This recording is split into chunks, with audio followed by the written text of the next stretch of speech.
Vamos lá, vamos para a continuação aqui do nosso estudo do Apocalipse. Esse vídeo é a segunda parte. Eu estava fazendo a primeira, mas chegou uma visita aqui dos meus amigos do trabalho. Eu dei uma pausa e agora a gente está continuando. Graças a Deus, uma visita aqui abençoada. É muito bom receber visitas.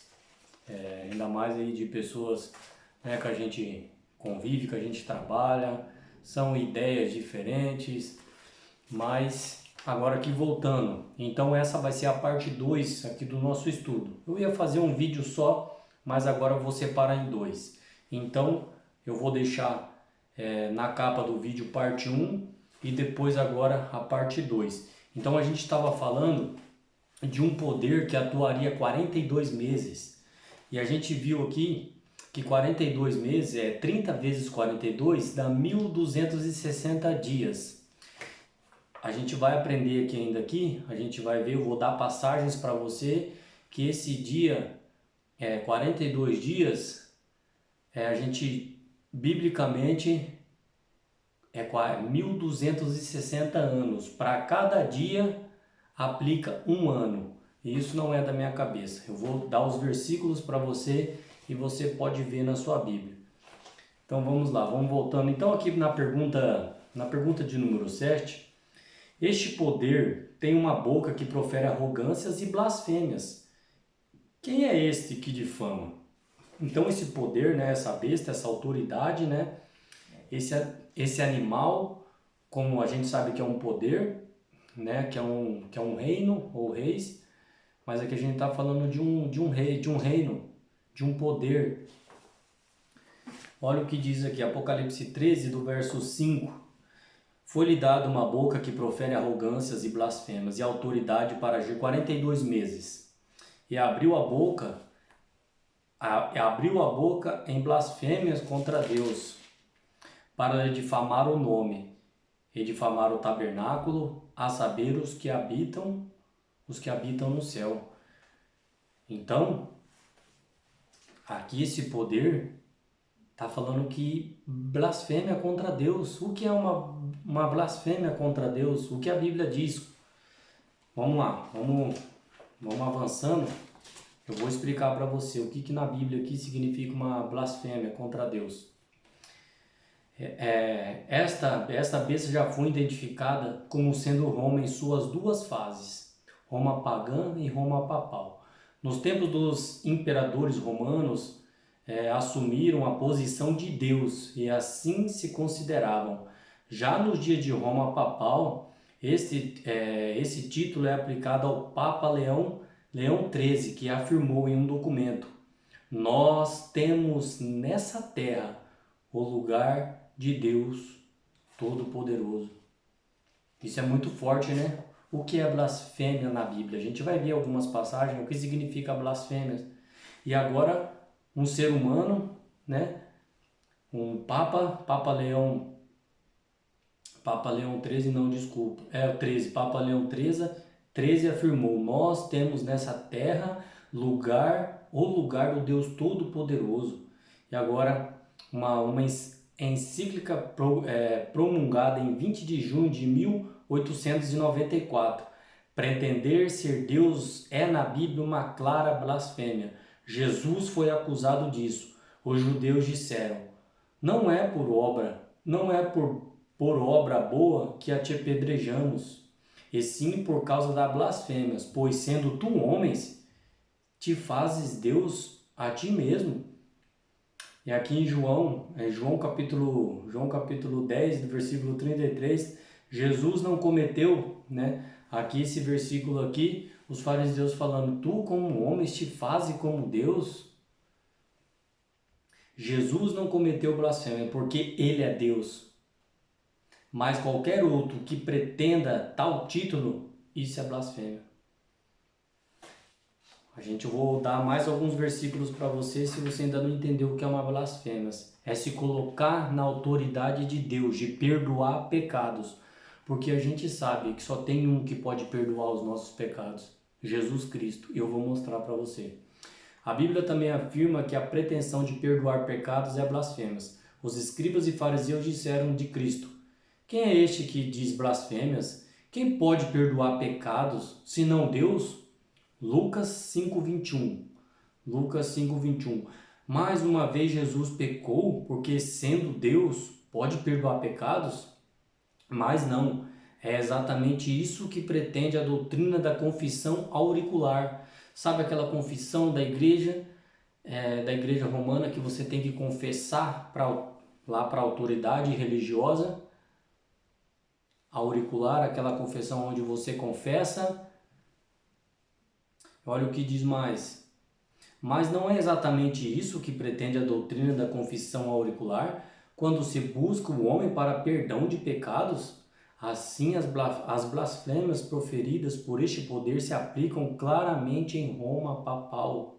Como este poder, Roma papal, difama o tabernáculo, quanto afasta a mente dos homens da obra mediadora de Cristo no santuário celestial e pretende assumir a posição de mediador entre Deus e os homens, posição esta conferida por Deus apenas.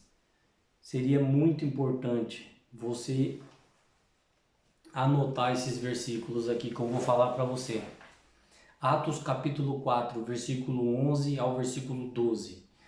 1 Timóteo capítulo 2, versículo 5. 1 João 2, versículo 1.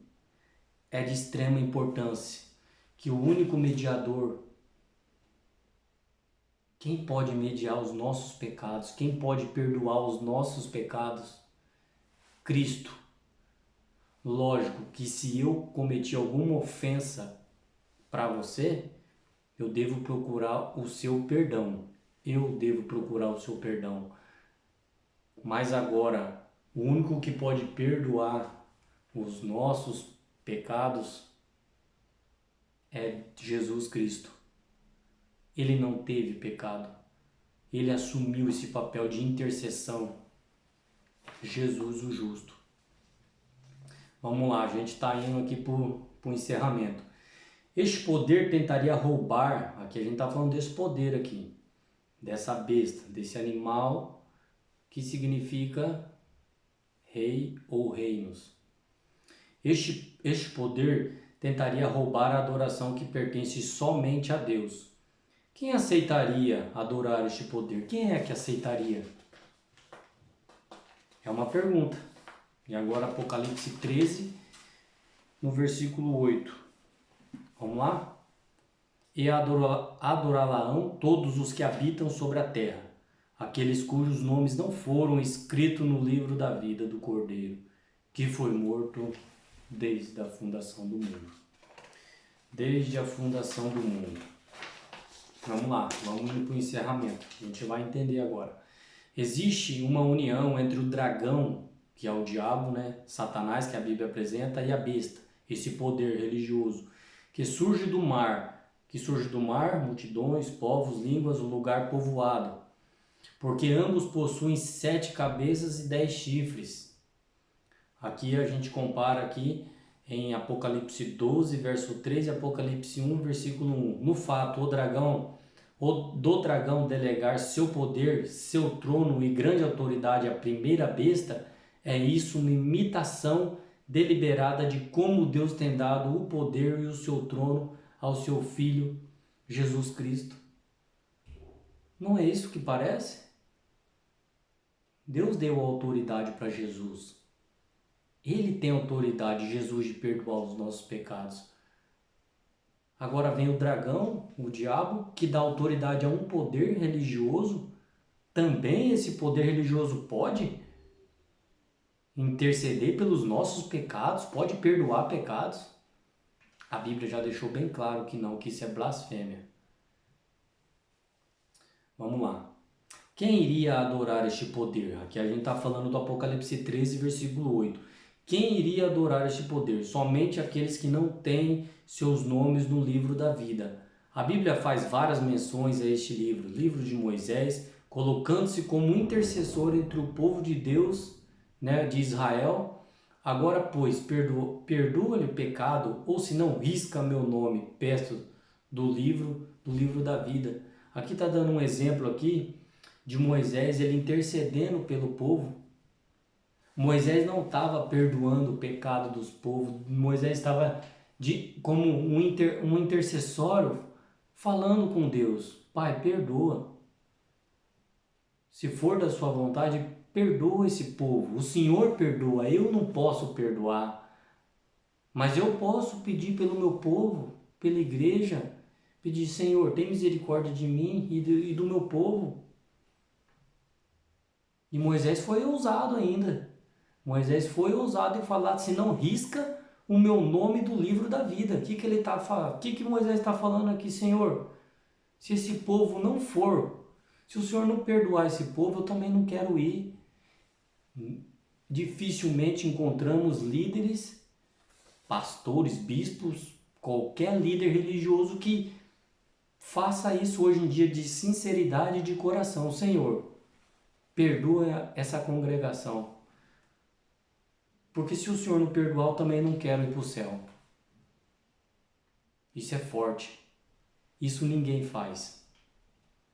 Isso ninguém faz. Quem que vai colocar a sua eternidade por outro? Às vezes você pode fazer isso por um filho, mas por uma pessoa que você não conhece. Mas esse Moisés estava pedindo para Deus. Ele não estava tentando interceder aqui, perdoando pecados. Não. Jesus é o nosso intercessor. E a conclusão aqui do nosso estudo, falando desta besta que sobe do mar, o poder papal, aqui em Apocalipse 13, 8 afirma que adorarão todos os que habitam sobre a terra. É evidente que esse todo tem sentido relativo, pois os verdadeiros cristãos não adorarão este poder. Vai chegar o tempo em que a ferida mortal estará completamente curada. O que é essa ferida mortal aqui? Eu acho que eu não pontuei esse ponto. Em 538 começou esse período de 1260 dias, que em profecias se tornam 1260 anos. Lembram daquele período do Apocalipse ali, um período escuro, um período ali do cavalo branco, do cavalo preto, do cavalo amarelo? Lembra daquele período dos 12 séculos, que dá 1260 dias, que em profecias são anos? Que começa de 538, que se acaba em 1798. Quando aqui está falando que voltaria a se recuperar essa ferida mortal, foi com a prisão aqui do Papa Pio VI. Essa prisão aqui do Papa Pio VI, Napoleão Bonaparte, ele prendeu esse Papa, esse Pio VI. Em 1799 ele foi morto. Lembra daquele versículo do verso áureo? Lembra do verso áureo que a gente leu, Apocalipse 13, 10? Vou ler para você de novo. Agora se cumpre. Se alguém leva em cativeiro irá. E se alguém matar a espada, é necessário que a espada seja morto. Aqui está a paciência e a fé dos santos. Nesse período de 12 séculos, filhos, filhas de Deus, os santos, quando eu falo aqui santo, não é o que nunca pecou, é aqueles que pela graça de Cristo fazem a sua vontade. Quantos não foram mortos? O fio da espada, tortura. E agora se cumpre esse final da profecia dos 42 meses e dos 1260 anos, que é a mesma coisa. Lembra? 30 vezes 42, 1260 dias. E em profecia, cada dia representa um ano. Então aqui, com a prisão aqui do Papa Pio VI, Napoleão, ele dá um fim. E agora, como diz aqui, esta marca tem a ver com o falso,